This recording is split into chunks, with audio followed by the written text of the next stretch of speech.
What's up, ladies and gentlemen? This is Anthony Evans, COM, and in conjunction with 1,000,010, where you can go and learn to become a millionaire. We have a future millionaire in the house, and I am so excited to talk to this young man. And his name is Owen Langard, and he's in my entrepreneurship class. Welcome, Owen. Welcome. Thank you for having me. So, you're in my entrepreneurship class. How'd you get into the entrepreneurship class? How'd you hear about it? Well, signing up for courses this year, I really wanted a class that would help me grow my already started business of videography. And yeah, I got put in this class, and it's been really beneficial so far. Okay, so who would you recommend to take the class? Anybody who has a business idea or wants to learn about how to create one and use that to be their source of income. Right. So you have started A Composed, which I think is very awesome. And so can you tell us a little bit about A Composed?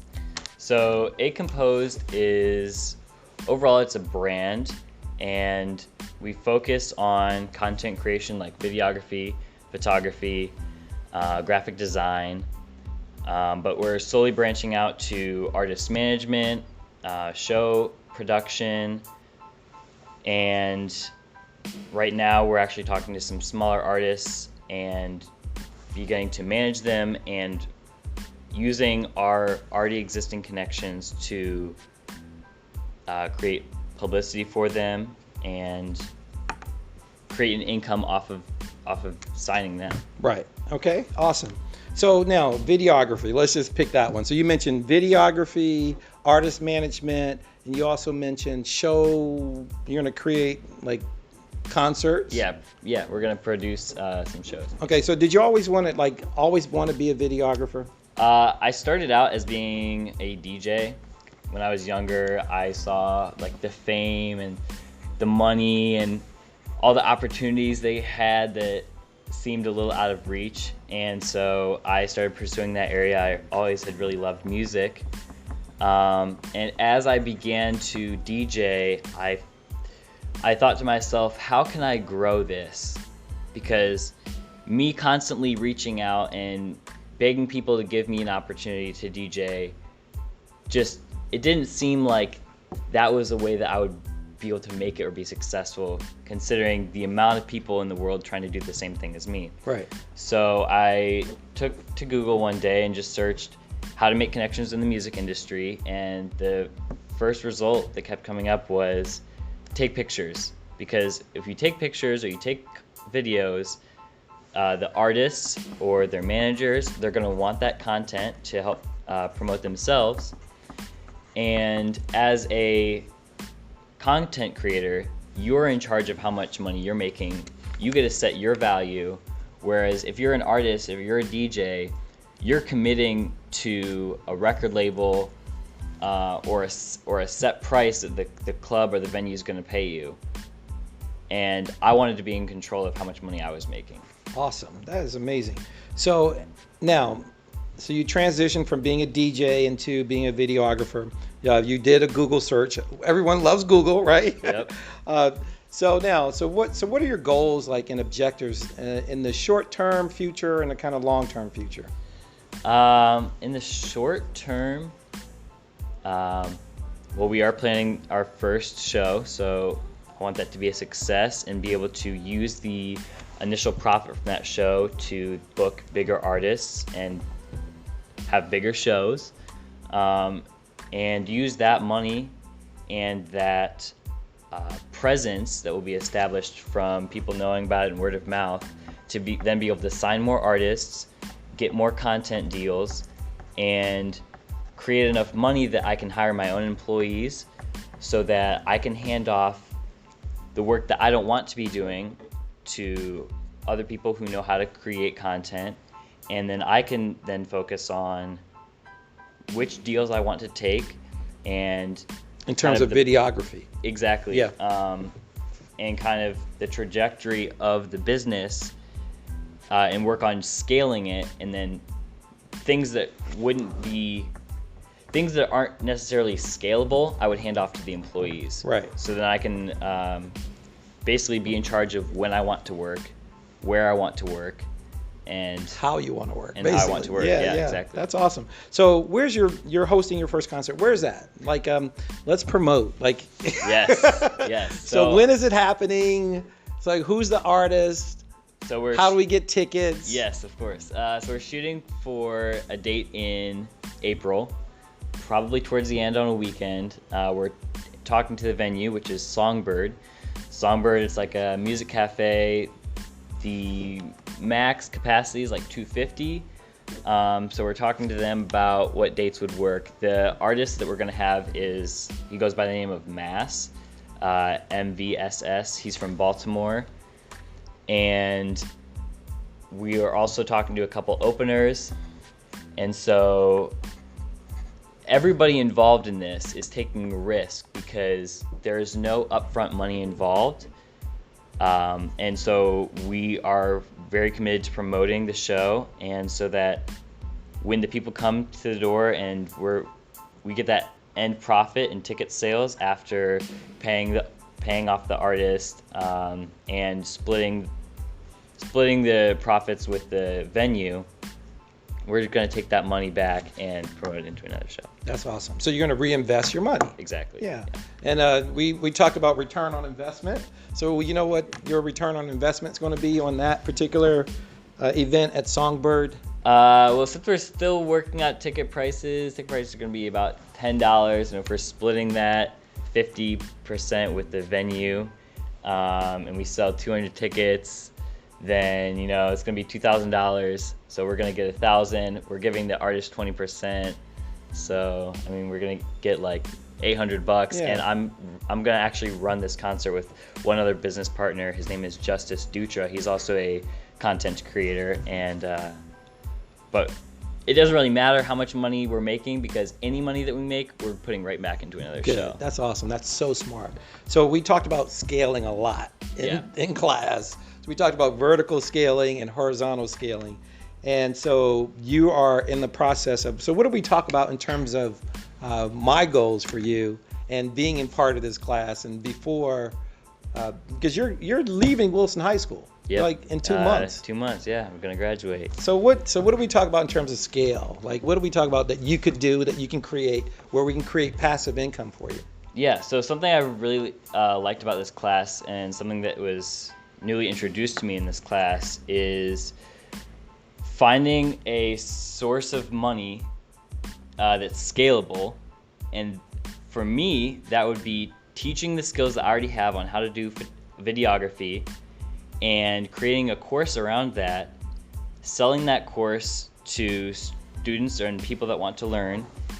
And that way, once I create the model for the course, all I have to do is create the videos as each lesson occurs. I don't have to do any upfront work. So I'm only putting in time when the value is already there. Right.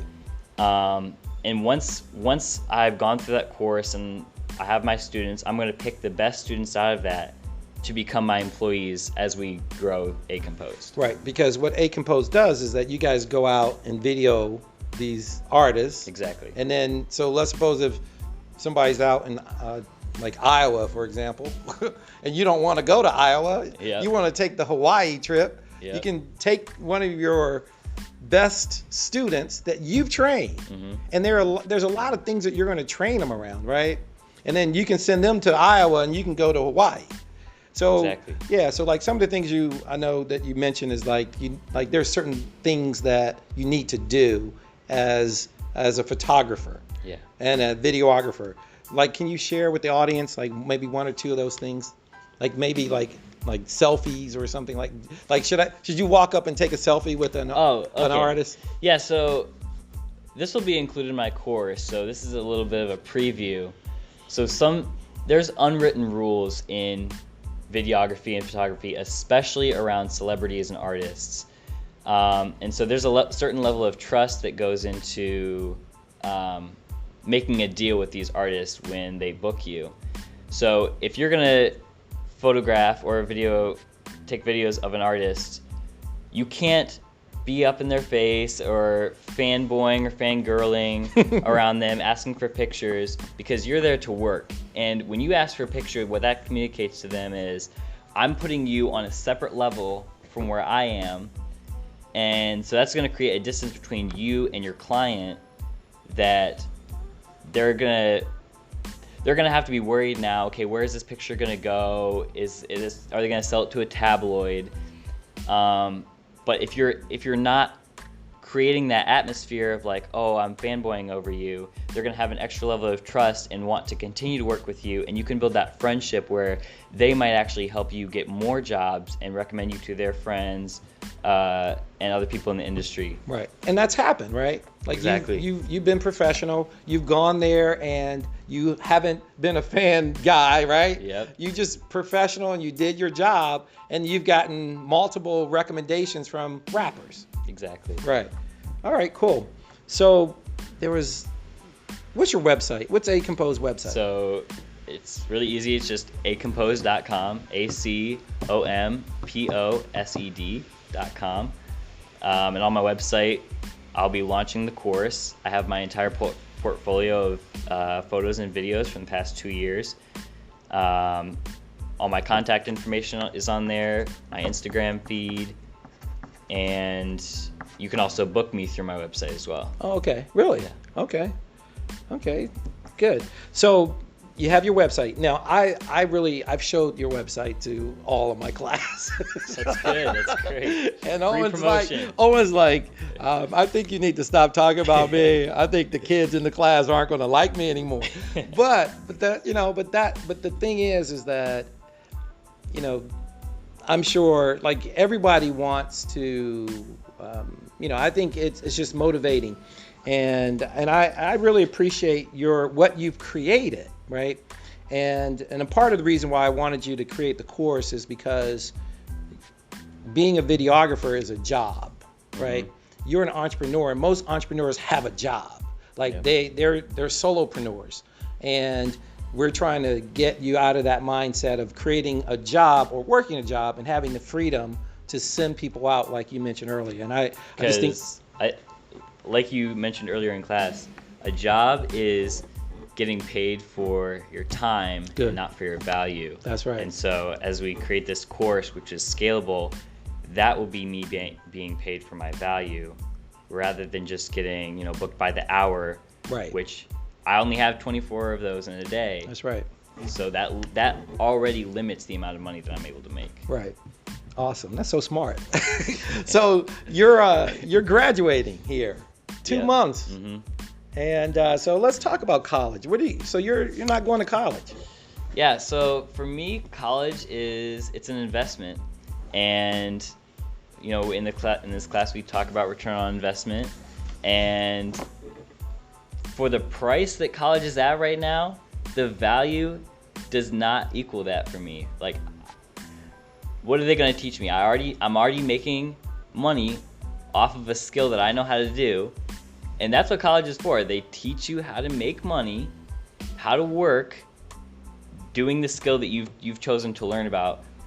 And additionally, for the first 2 years, they're just going to reteach you high school. Right. So that's a huge waste of money, honestly, because you just got it for free for 4 years, and you're going to go pay, upwards of $20,000-$30,000 a year to just get retaught the same stuff. Right. And the value is not there based on the price. Yeah.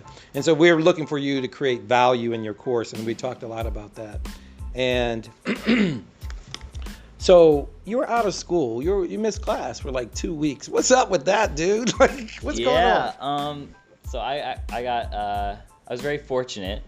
I had recently shot a concert for A$AP Rocky, and something that I would say is a really strong area for me as far as content creation is my editing. After I've taken the photos, I've taken the video, and I can create something entirely new out of something that may have been unusable before. And I had edited this photo. He's jumping in the air. There's all this CO2 like smoke around him. There's a lot of energy in the photo, and so I sent that to a couple of the fan accounts on Instagram because it's a really good way to promote yourself.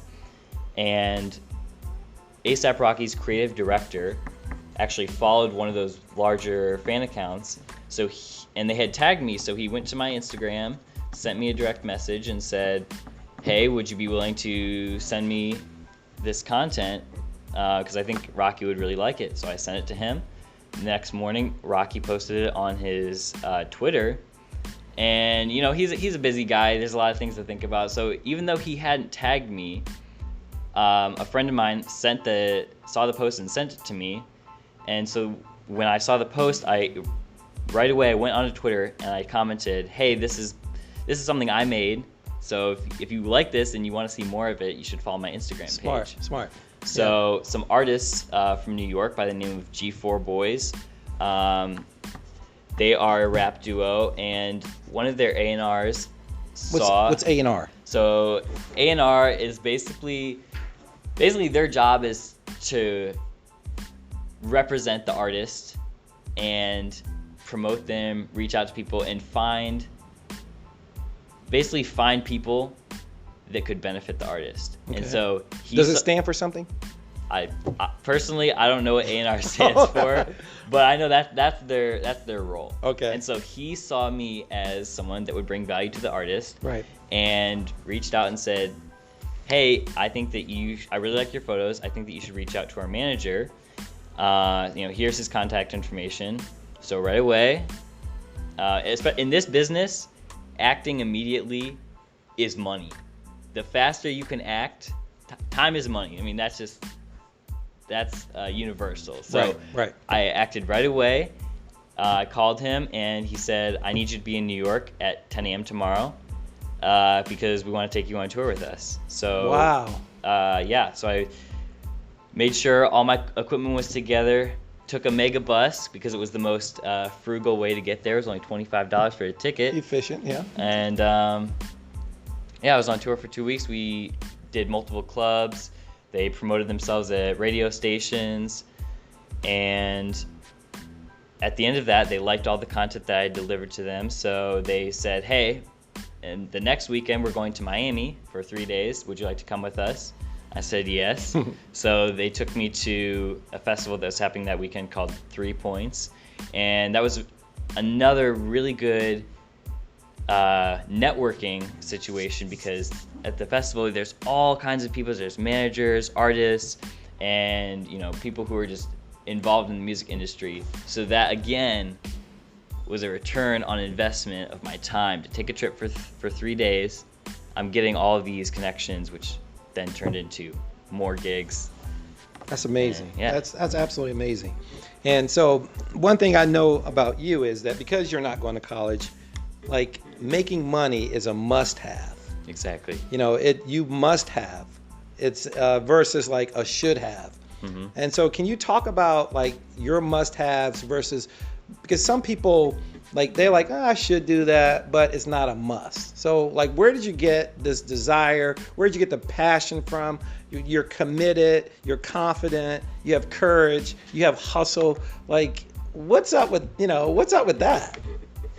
I think that in this industry, there is a lot of people who they're only doing it because they want to be cool. They want to take the cool pictures, they want to be able to post on Instagram. And I started it because I saw the value in that market. And so for me to be a friendly person, a responsible person, a person who gets the product out quickly is very important, because the faster you get that out, the faster you are than your competition. Right. And if you're better than your competition, you're going to make more money. Absolutely. So that's a being responsible and being fast are must-haves. Right. In my business world. And making money is a must-have too. Exactly. if I'm putting all this time into videography and photography, that's time that I'm not able to put into school. And if I know that the college path is not one that I'm taking, then I need to be 100% sure that I'm putting everything that I can and setting myself up the best that I can for my non-college videography path. Right. So I know high school also taught you how to, can you tell about like what you learned? I know you've taken Miss Bond's class for editing, and so you've learned, literally you developed the skills here to learn how to shoot and edit videos. So can you tell me about that and what else you use? So in Miss Bond's class, it's basically a class that teaches you how to come up with an idea and execute it in a way that other people are going to understand. Because a lot of people, they don't know how to tell a story from beginning to end and keep it clear. And so the class teaches you how to come up with a story, how to shoot it, how to edit it. And we're using tools like Premiere. We're working with professional grade cameras. We're learning about time code, multicam setups, and all these skills that add to your production value. And another thing is that teaching is the best way to learn. Right. And since I already had some skills, Miss Bonds and I have had a really good relationship because I've actually been able to help teach parts of the class. Nice. And give like tailored help to certain students. But through that, I'm actually strengthening my own skills because I'm reteaching something. Absolutely. Yeah, that is amazing. So what type of equipment do you use? Like, I know you mentioned that we have grade A equipment. So your personal equipment, like what do you have? And obviously, I don't think you're shooting with your iPhone, right? Correct, So, yeah. So what type of equipment do you have? And do you need top of the line equipment? Like if somebody's interested in becoming a videographer or photographer, do they need to go out and buy the $2,000, latest camera? So I actually started using my mom's camera from like 2009. Okay. It has 4 more megapixels than the iPhone. Right. So I mean we're barely above average. And I was getting paid to do shoots with that camera. So it's like a $300 valued camera, and I'm making more than $300 off of it. So you definitely do not need $1,000 worth of equipment. Right. But as I've grown my business, you can make more money the more you invest into your equipment. So right now, I have what I would call a run and gun setup. So I use a Sony A7, which is 24 megapixels. That's pretty standard as far as like DSLRs or mirrorless cameras go. Right. So that I focus my use with that on pictures. So I have my flash, and I have all the settings set to like what I would use in a concert setting. So if I want to take a picture, all I've got to do is hit the shutter, because I know in certain settings how I want my camera's controls to be set. Right. And then my other camera that I use is a Sony a6300. The a6300 is really good because it shoots 100 frames per second. Wow. So that gives you a lot of versatility in the end game. When you go to edit, you can do slow-mo. There's more information for the computer to read, so if you want to stabilize it in post, right, or Premiere, Final Cut Pro, there's more information, so it's easier for the computer to stabilize the footage. And that I use, on top of this, the software stabilization, I use a piece of hardware called a Zion Crane, and that is it's what's called a gimbal, and it uses motors to counteract the motion of your hand to keep the camera level at all times. So right. I use that for video. Right. How much was that, by the way? That's about $600. Okay. Yeah. Wow. All right. So now, can you tell me about who's NBA YoungBoy? Who's that? And then who is NBA YoungBoy? And tell me about that story. So something that I've focused on in my videography and photography business has been rap, just because that was what was most available to me when I lived in Chicago. And so because I've been so involved in that area, I have a big portfolio of hip-hop artists and rap artists. So NBA YoungBoy was just in DC last week, and he had a show at Echo Stage. So I reached out to one of the openers, Matt Soma, and I shot a video for him, took some pictures. But the way that you're gonna get more business is through the bigger artists. So I had expected that I would be able to shoot NBA YoungBoy on stage, no problem, because I had the credentials through Matt Soma. But what ended up happening was his NBA YoungBoy's security was so tight that they began to actually take back the credentials that they had given to anybody who wasn't directly affiliated with NBA YoungBoy. And you were indirectly affiliated. I was indirectly affiliated. So your pass was... It was in danger. Right. So because I've shot a lot of concerts, I know how to act in situations like this. So I started to look busy. I zipped up my jacket so you couldn't see my pass. I was like messing with my camera, making sure I had all the controls ready to go. And so the security saw that and he's like, okay, this is a guy, he's working, he obviously needs to be here, so we're just gonna leave him alone. And so because of that, because of my confidence and the way I carried myself to look like I was actually here doing a job, and so they want to respect my job because they don't want to have to deal with somebody if they don't have to deal with them. Right. So I was looking busy, and then once he got on stage, once NBA YoungBoy actually arrived, then at that point I was already backstage and had a pass, so I used my confidence to get right through security, went on stage, and just started filming content. And they saw that I was taking the initiative, so they thought to themselves, okay, this guy's supposed to be here.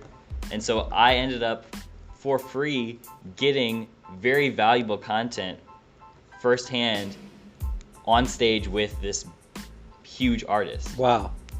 And so after that, with all of that content, I actually sent it out to his manager, his clothing brand called Never Broke Again.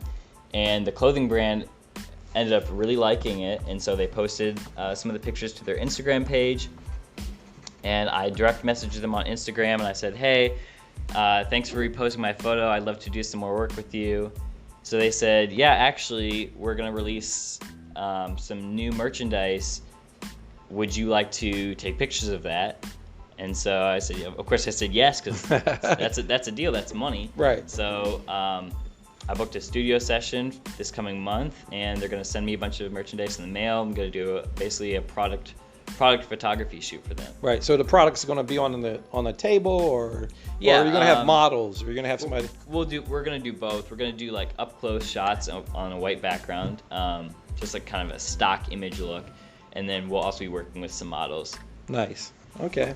And then so clothing brand. So yes.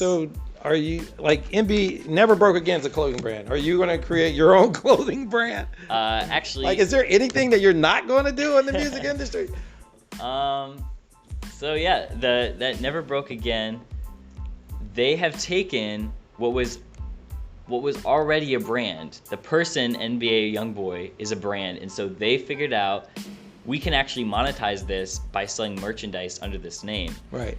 And what I've seen recently is that a lot of content creators, they are working for free because to them, it's not a business. To them, it's fame, it's clout, it's, oh, all these kids at my school, all my friends and family think I'm super cool because I'm around these famous people, and they're not seeing the actual business value of it, and they just want to take the pictures for clout. Right. And so I've decided to build a brand counteracting that sort of idea.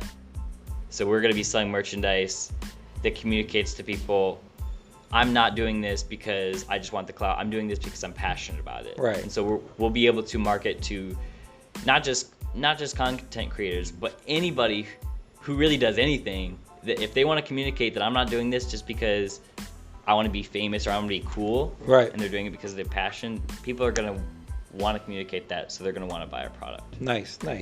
So are you going to create any other type of content? That's, one thing that I always like to say is that you need to create a business that's surrounding the internet. So anything else that you're going to, in terms of content creation? Yeah, so because I already have photos and all kinds of content of artists that I know people want to see, me and my friend Justice, who I previously mentioned, are starting a blog together. And as that grows, because we will have pictures of, Billboard Hot 100 ranking artists. There's going to be smaller artists who, as that page grows, they're going to see, wow, look at how many views this page is getting. That could be publicity for me too. We're going to actually sell spots on the page, basically ads, indirect ads to these artists, and charge them for placement on our blog. Nice. That's so smart. Okay, so let's see. You have the clothing brand that's focused around your passion. You have the video, and photo. You have the course. You have, what else do you have? What else are you going to work on? Because I'm always reaching out to artists and talking to their publicists, managers, A&Rs. I'm actually going to be starting a record label. Get out. Yeah. That's crazy. Because a record label, wow. Okay, go ahead. You know, I have all these people at my fingertips that I can contact, and that actually has value. Contacts have value. And so there's been smaller artists reaching out to me, hey, can you put me in touch with so-and-so? And as more people have come in, I've seen, I can't handle just, oh yeah, I can connect you with this person for free. I can start charging people to get publicity, put them in touch with people who are higher up, can help them put their music on, you know, streaming platforms like Apple Music, Spotify, Pandora.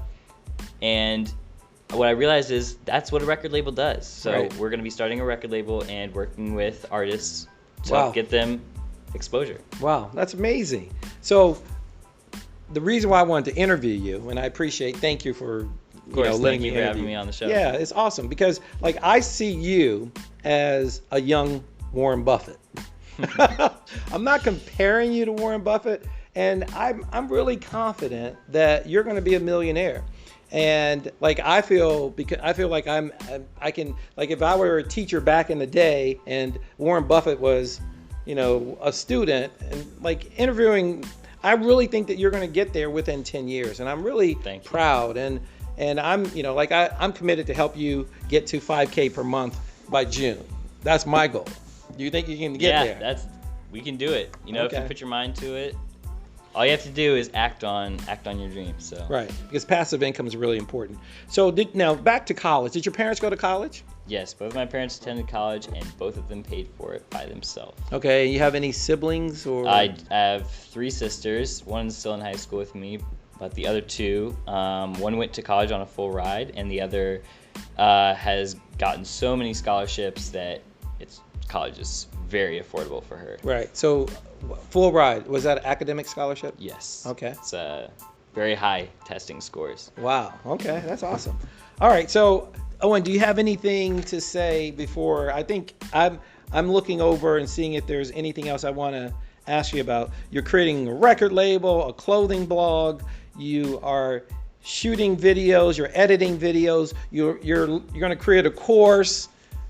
You are, like, the one thing that I realize is that mindset. Like, you have a millionaire mindset. You have a wealth mindset. So we talked in class. This is a test question right here. Okay. What's the difference between a wealthy mindset versus a poor mindset? And when I say poor mindset, am I talking about poor people?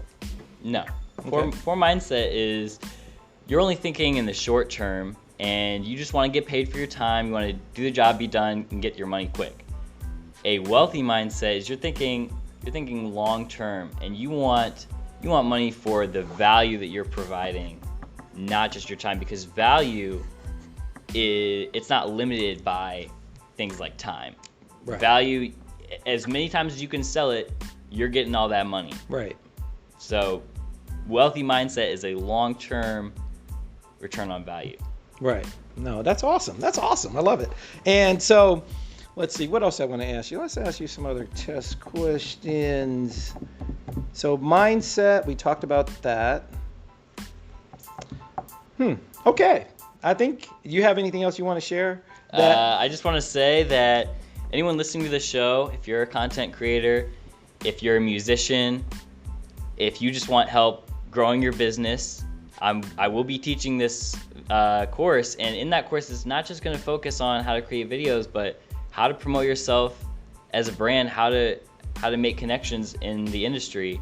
So if you want to learn how to do that, and you want to work with me and be able to create content, you should buy my course. We're going to be releasing it within the next couple months here. So sign up for my course. Go to my website, acompose.com. There's a little tab that says video courses. Just go sign up. And so you have email marketing set up on there? Yeah, of course. Okay, you can good. type in your email, sign up, and we'll send you emails about the coming days and where the course is going to be at and That's what's going to be awesome. about. Well, thank you, Owen. I appreciate it, man. That Thank was you very awesome. much. That was awesome. Thank you. And so you may be an assignment of your own. So ladies and gentlemen, what I do is I let people in my entrepreneurship class, I interview people, and I let people hear it, and they write 5 things about what they've learned. So you may have to write 5 things about you about what you learned about your own interview, right? No, but I won't. No, I'll never let you. You won't have to do that. Okay, thank you, everyone. Have a super fantastic day. Thank you very much. All right. Thank you, Owen.